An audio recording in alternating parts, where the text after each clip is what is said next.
Hello Gemini, this is Inspire 2016 with your weekly tarot reading for the week commencing the 7th of October until the 14th of October 2024. The first card for you is representing. How do you feel about yourself? Your card is the Five of Wands. You are in the midst of conflict, tension and competition, and it is impacting your ability to move forward with your goals.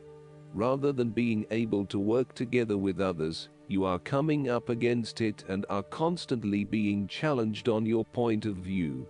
The trouble is that everyone is trying to express their point of view and opinions, but no one is listening, and so there is little progress. There is only conflict, and there is little or no value in the discussions that are occurring. Similarly, this card is representative of a group of people who are committed to an end, but they cannot fully agree on how to implement this goal, as each has their individual agenda as to how to bring this to fruition. Aim to turn this into constructive conflict by allowing each person to openly share their thoughts, but then listen to other people's thoughts.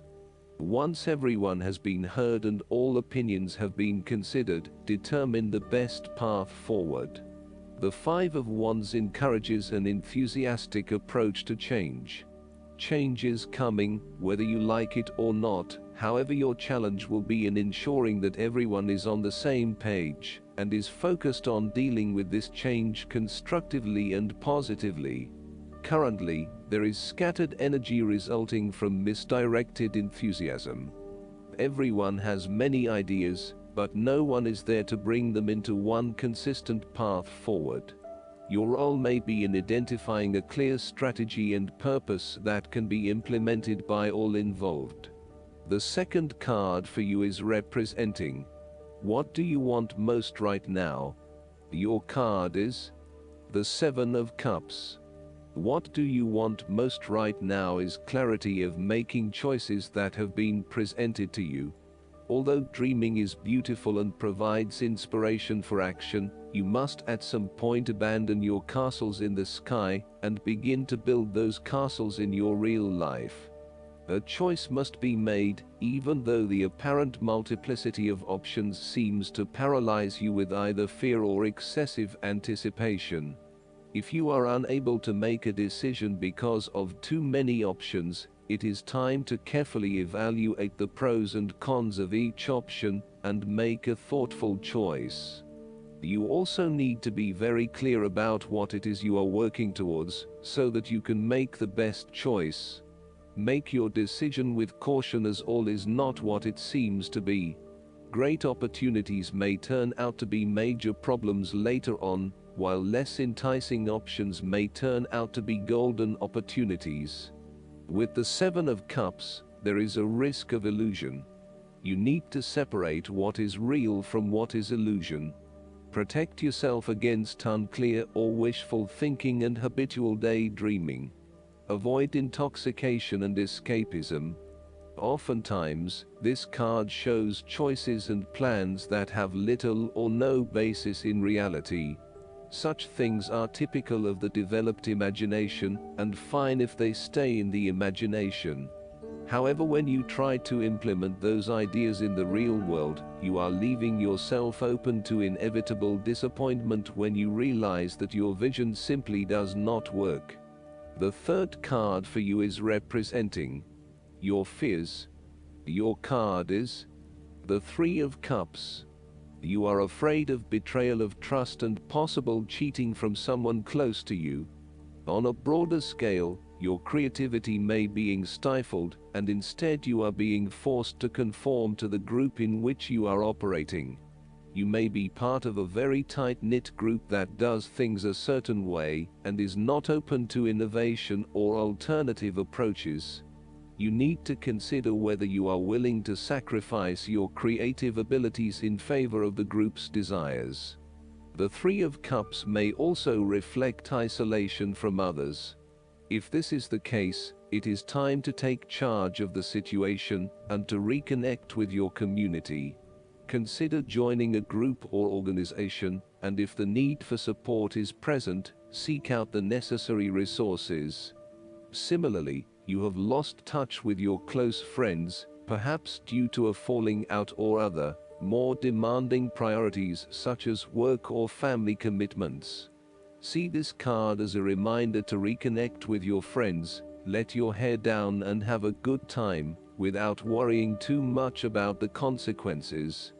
On the other hand, the Three of Cups may indicate overindulgence in the party scene. You may be spending most nights out at bars and nightclubs, indulging in drugs and alcohol and throwing caution to the wind. You may also be in the work hard, play hard mindset, when what you need is greater balance in your life. Be mindful about the longer-term consequences of your actions and ask yourself whether this is indeed a sustainable lifestyle. Take a break from the social scene to regroup and get some much-needed sleep. The fourth card for you is representing what is going for you. Your card is the Four of Swords. This is a period of rest and recovery after a time of challenge, with the promise that, once recovered, you can and will return to the challenge. In the meantime, the Four of Swords provides a new challenge to stay silent and inactive. This is the time to build up your mental strength. Meditate and spend time in a calm atmosphere. You need to replenish your strength and spend time in spiritual thinking. You need to rest and relax. The Four of Swords is a reminder that after every crisis and before every new challenge, there is always a time of relaxation and contemplation. Constant stress and tension will break even the hardest and most resilient of people, but brief periods of rest enable you to refresh your energy, concentration and focus, ready for the next challenge. These rests should be used wisely to heal the body and ready the mind. The Four of Swords is also a sign that you can stop worrying, put down your defenses and take a breather from the chaos around you. For the moment there is a truce, and you can catch your breath without being attacked again. However, bear in mind that a truce and peace are not the same thing. The Four of Swords is a guarantee that challenges will return to your life as soon as you are ready to face them, so make the most of the stillness and quiet you have earned, but never lose sight of the fact that the battle is not yet over, and that there is still work to be done. The fifth card for you is representing what is going against you. The Nine of Wands. You may be afraid and hesitant to make a long-term commitment. You may be feeling as if life is all work and no play, and you may feel overcome by responsibilities or a lack of support from those around you. You may also be lacking the necessary resources, such as finances, skills or time, in order to deal with the challenges head-on. As such, you are hesitant to make any commitments in fear that your responsibilities will become all too much. You may also be more inclined to be a little on edge and on the defensive. The boundaries you have set around yourself are now becoming your cage, locking you into your old habits and behaviors. Be careful of dwelling on past frustrations and grievances. Just try to let go. You need to be mindful not to make assumptions or hasty judgments. Lighten up a little and return to the Eight of Wands, where you take life as it comes in all its various forms. Go with the flow and release yourself of the pressures you are feeling. A holiday or a break might do you some good, where you can re-energize and rejuvenate yourself. Sometimes, the Nine of Wands can indicate extreme paranoia or even schizophrenia. You may feel as though you are constantly under attack or are being watched. Oftentimes, this is indicative of a fear from within, rather than an actual external threat. Counseling or psychological help is advised. The last card for you is representing the likely outcome that you may have. Your card is the King of Swords. There would be a male significant figure in your life, most likely from air signs, just like yourself, who has the courage and intellect to accomplish all that he desires. You need to adopt a very stern but fair role. You have clarity of mind and can perceive the truth right now, so you must take the lead with providing an objective point of view. You are well positioned to judge your situation appropriately and identify the limiting behaviors that are getting the way.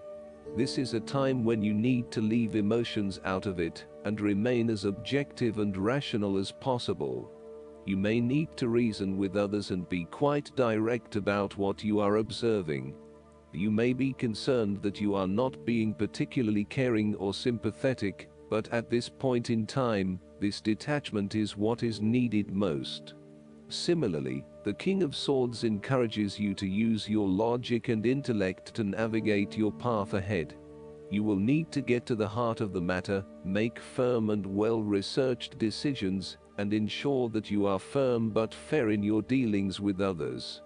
You need to be able to take any situation, look at it with total impartiality, and then come to a decision that is both fair and insightful.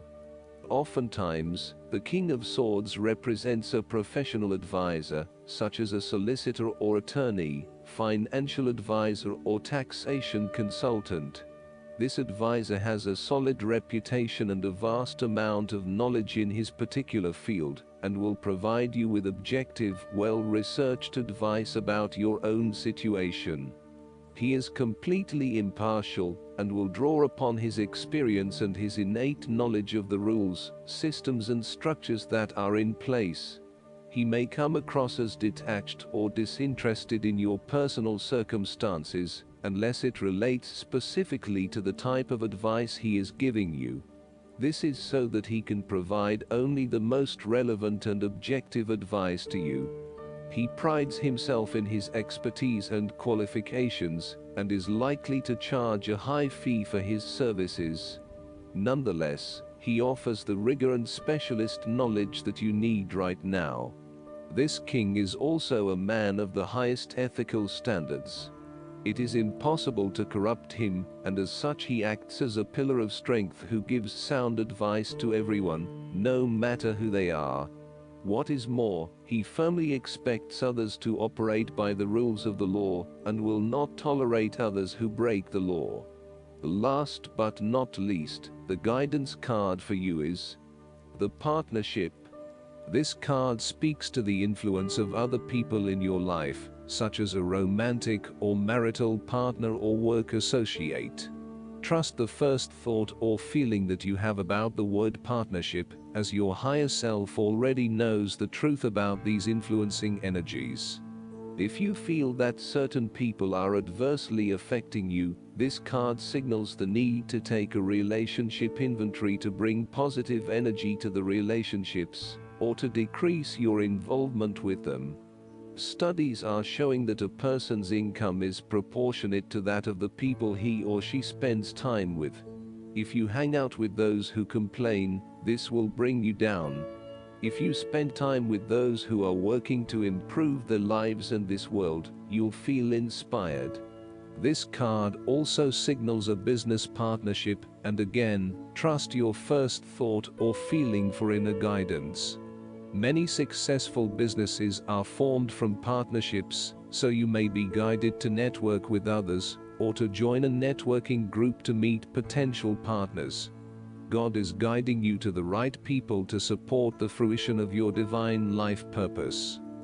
I hope that you enjoy everything, and if you like the reading, just please click subscribe and you will get the instant notifications every time we publish a new video right to your YouTube.